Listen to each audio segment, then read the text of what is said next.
Super star ரஜினிகாந்தோட நடிப்புல லோகேஷ் கனகராஜோட இயக்கத்துல pan இந்திய திரைப்படமா உலகம் ஃபுல்லா நேத்து ரிலீஸ் ஆச்சு கூலி திரைப்படம்.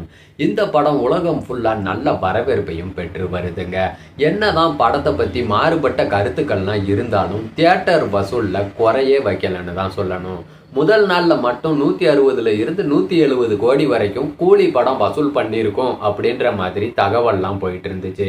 ஆனா இப்ப படக்குழுவே முதல் நாள் வசூலை அதிகாரப்பூர்வமா சொல்லி இருக்காங்க. அதாவது கூலி திரைப்படம் பாத்தீங்கன்னா முதல் நாள்ல மட்டும் 151 கோடி வசூல் பண்ணி இருக்குன்ட்டு அறிவிச்சிருக்காங்க.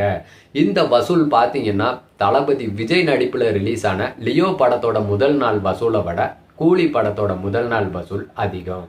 லியோ படம் பார்த்தீங்கன்னா 148 கோடி வசூல் பண்ணி இருந்துச்சு. கூலி திரைப்படம் 151 கோடி வசூல் பண்ணி இருக்கு. தமிழ்ல முதல் நாள் வசூல்ல சாதனை படைச்சிருக்கு கூலி திரைப்படம். லியோவோட சாதனையை கூலி திரைப்படம் முறியடிச்சிருக்கு. அது மட்டும் இல்லைங்க, இன்னைக்கு நாளைக்கு அது போக ஞாயிற்றுக்கிழமை வேற வருது. இது எல்லாமே விடுமுறை தினம்தான். அதனால இந்த வார கடைசிக்குள்ள கூலி திரைப்படம் பார்த்தீங்கன்னா 500 கோடியை வசூல் பண்ணும் அப்படின்றது ரசிகர்களுடைய நம்பிக்கையா இருக்கு. பொறுத்திருந்து பார்ப்போம்.